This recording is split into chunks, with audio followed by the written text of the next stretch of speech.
Good morning everyone. Online classes में आप सभी का एक बार फिर से स्वागत है। पिछले वीडियो में हमने जीन मैपिंग, सहलगनता मैप और रिकॉम्बिनेशन मैप के बारे में अध्ययन किया था। ये क्या थे, इसके बारे में हम लोगों ने अध्ययन किया था। अगर आपने वो वीडियो नहीं देखा है तो उसे जरूर देख लें और अगर आपको अच्छा लगे तो उसे लाइक करें और शेयर करें। आज का जो हमारा टॉपिक है, दो बहुत महत्वपूर्ण इंपॉर्टेंट टॉपिक है जिसका नाम है बहुजीनी वंशागति और बहुप्रभाविता। आज हम इन दोनों के बारे में अध्ययन करेंगे।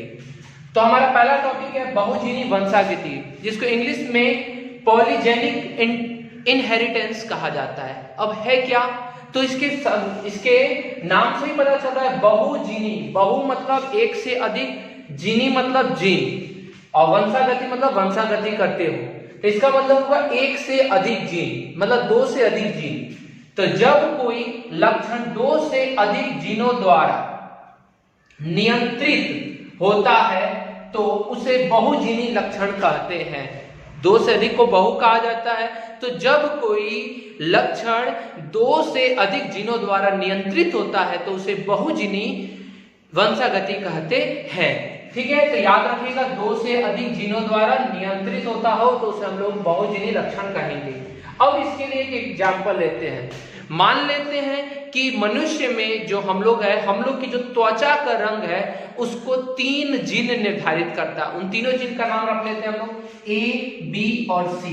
ये तीन जीन मनुष्य की त्वचा के रंग को निर्धारित करते हैं। तो तीनों अगर कैपिटल में होगा, तीनों अगर बड़ा में होगा तो वो गहरे रंग का उत्तरदायी है, और यदि अगर तीनों छोटा में होगा तो वह उजले रंग के लिए उत्तरदायी है। ठीक है, हम लोगों ने मान लिया कि हमारी जो त्वचा का रंग है, उस त्वचा का रंग में गहरे रंग के लिए, मतलब ब्लैक रंग के लिए, ज्यादा गहरा रंग हो, उसके लिए तीन जीन A, B और C कैपिटल में उत्तरदायी है, और तीन जो उजले रंग है उनके लिए तीन जीन A, B और C स्मॉल लेटर में उत्तरदायी है। मतलब ये दोनों अगर उत्तरदायी है तो अगर देखा जाए तो जीन हमेशा जोड़े के रूप में होता है। तो आप बताइए, ये तीन को जोड़ा जो हमें जीन का प्राप्त होगा, इससे हमें क्या, तो कौन सा त्वचा का रंग प्राप्त होगा? तो इसमें क्या होगा, इसमें त्वचा का रंग बताइए कैसा होगा? तो सभी बड़े अक्षर में है, इसलिए सभी का रंग क्या होगा? तो इसमें त्वचा का रंग क्या होगा? गहरा होगा। गहरा मतलब ब्लैक। ठीक है, और अगर दूसरी बात किया जाए, अगर ऐसा होता है तो बताइए इसमें त्वचा का रंग कैसा होगा? तो इसमें त्वचा का रंग, तो हम यहां देखते हैं ये तीनों जीन जो है ये किस चीज के लिए उत्तरदायी है? तो उजले रंग के लिए उत्तरदायी है। तो हमें क्या होगा? उजला। त्वचा का रंग कैसा होगा? उजला होगा।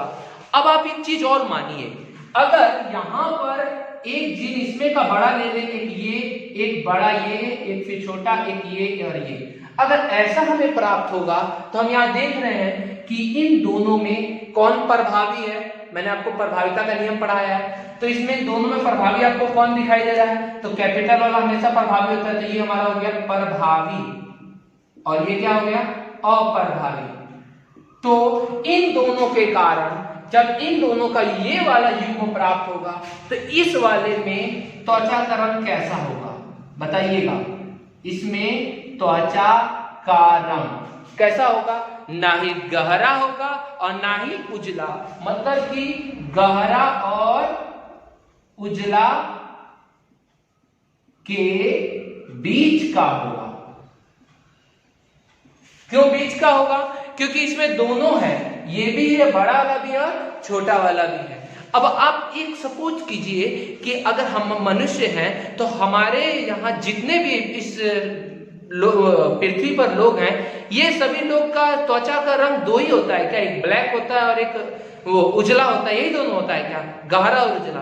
कभी ऐसा नहीं होता है। सभी का रंग अलग अलग होता है, किसी में ज्यादा गाढ़ा होता है, किसी में उससे थोड़ा सा कम, उससे कम, उससे कम, उससे कम, उससे कम, फिर धीरे धीरे उजला में भी एक बिल्कुल उजला होता है, फिर उजला से और कम थोड़ा गाढ़ा की तरफ बढ़ते जाता है। मतलब कई सारी विविधताएं पैदा होती है। ये सभी विविधताएं अलग अलग प्रकार से इसलिए होती है क्योंकि इनको निर्धारित करने वाला कोई एक जीन नहीं होता है। इन त्वचा के रंग को एक से अधिक जीनों द्वारा निर्धारित किया जाता है, इसलिए इसे हम बहुजीनी वंशागति कहते हैं। क्लियर है? जब कोई लक्षण एक से अधिक जीन, मतलब दो से अधिक, मान लीजिए दो से अधिक जीनों द्वारा निर्धारित किए जाते हैं तो उन्हें बहुजीनी वंशागति कहते हैं, जैसे मानव के त्वचा का रंग।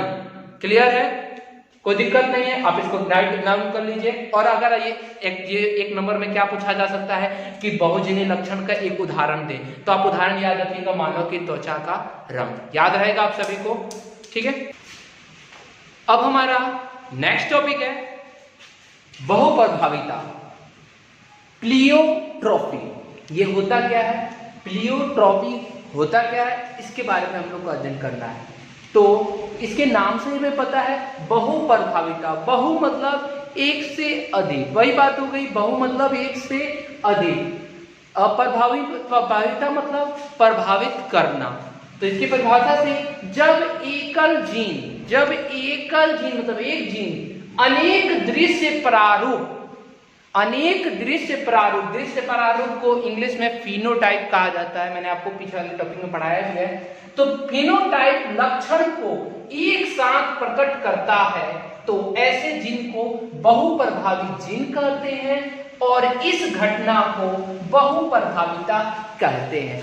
मतलब कि जब कोई एक जीन एक से अधिक लक्षण को प्रकट करता हो तो उसे बहुप्रभावी जीन कहते हैं।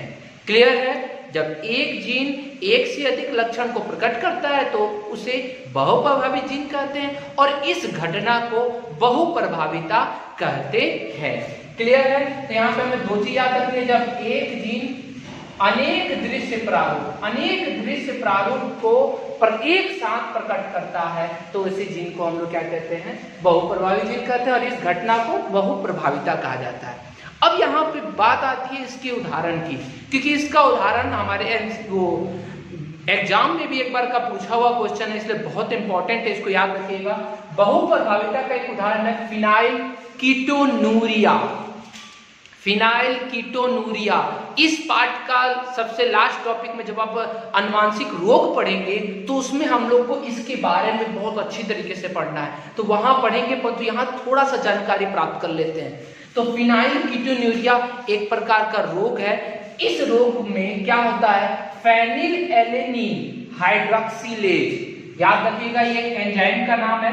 फेनिलएलेनिन हाइड्रोक्सिलेज नामक एंजाइम में जो उत्तरदायी जीन होता है उस जीन में उत्परिवर्तन, एक नया शब्द आया उत्परिवर्तन, याद रखिएगा, इसको मैं आगे आप लोग को पढ़ाऊंगा। उत्परिवर्तन होता क्या है? उत्परिवर्तन का मतलब होता है चेंज होना, मतलब कुछ ना कुछ परिवर्तन आ जाना।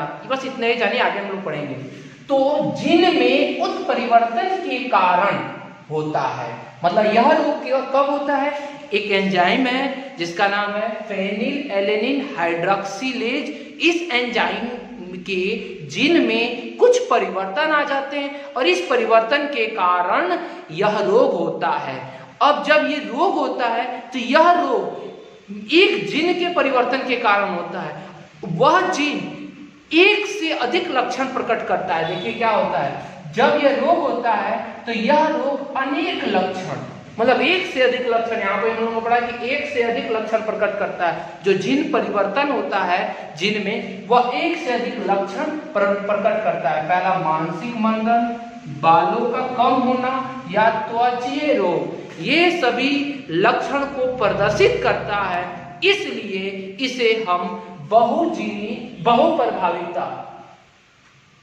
बहुप्रभाविता का नाम देते हैं। तो याद रखिएगा, फिनाइल कीटोनूरिया में उपस्थित एंजाइम के जीन में परिवर्तन के कारण एक यह रोग होता है और इस रोग के अनेक लक्षण हो जाते हैं, तो इसे हम लोग बहुप्रभावी जीन या वह कहते हैं, और इस घटना को बहुप्रभाविता कहते हैं। इसका मतलब आज जो हम लोगों ने जो दो टॉपिक पढ़ा, पहला बहुजीनी वंशागति, इसमें एक लक्षण एक से अधिक जीन द्वारा जब प्रदर्शित होते हैं तो उसे बहुजीनी वंशागति कहते हैं, और बहुप्रभाविता जब एक जीन एक से अधिक लक्षण को प्रकट करता है तो उसे बहुप्रभाविता कहते हैं। मतलब ये दोनों मान के चलिए तो परिभाषा में एक दूसरे का अपोजिट है। बहुजीनी वंशागति में क्या हो रहा है, एक लक्षण अनेक जीन द्वारा प्रदर्शित हो रहे हैं, और बहुप्रभाविता में एक जीन अनेक लक्षण को प्रदर्शित कर रहा है। ठीक है, तो याद रहेगा आप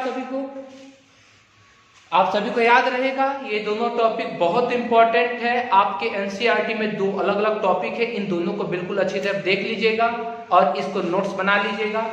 अगर आपको वीडियो अच्छा लगे तो आप उसे लाइक करेंगे, शेयर करेंगे। धन्यवाद।